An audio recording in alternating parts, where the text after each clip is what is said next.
మోక్షద ఏకాదశి అనేది హిందూ క్యాలెండర్లో మార్గశిర మాసంలో శుక్లపక్షంలో వచ్చే 11వ రోజు. మోక్షద అంటే మోక్షాన్ని లేదా విముక్తిని ప్రసాదించేది అని అర్థం. ఈ రోజుకు మతపరంగా మరియు ఆధ్యాత్మికంగా ఎంతో ప్రాముఖ్యత ఉంది. శ్రీకృష్ణుడు అర్జునుడికి భగవద్గీతను ఉపదేశించిన పవిత్రమైన రోజు ఇదే కావడంతో ఈ ఏకాదశి మరింత విశిష్టమైనది. ఈ వ్రతాన్ని ఆచరించడం ద్వారా తెలిసో తెలియకో చేసిన పాపాలు తొలగిపోతాయని, మరణానంతరం మోక్షం లభిస్తుందని భక్తులు నమ్ముతారు.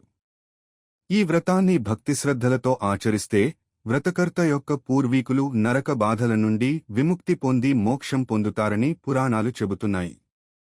భక్తులు సూర్యోదయం నుండి సూర్యాస్తమయం వరకు ఉపవాసం ఉంటారు.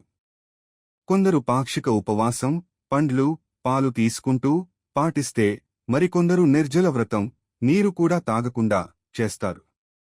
ఈ రోజున విష్ణుమూర్తిని భక్తితో పూజిస్తారు. విష్ణు సహస్రనామం, భగవద్గీత పఠిస్తారు. తులసి మాలను సమర్పిస్తారు.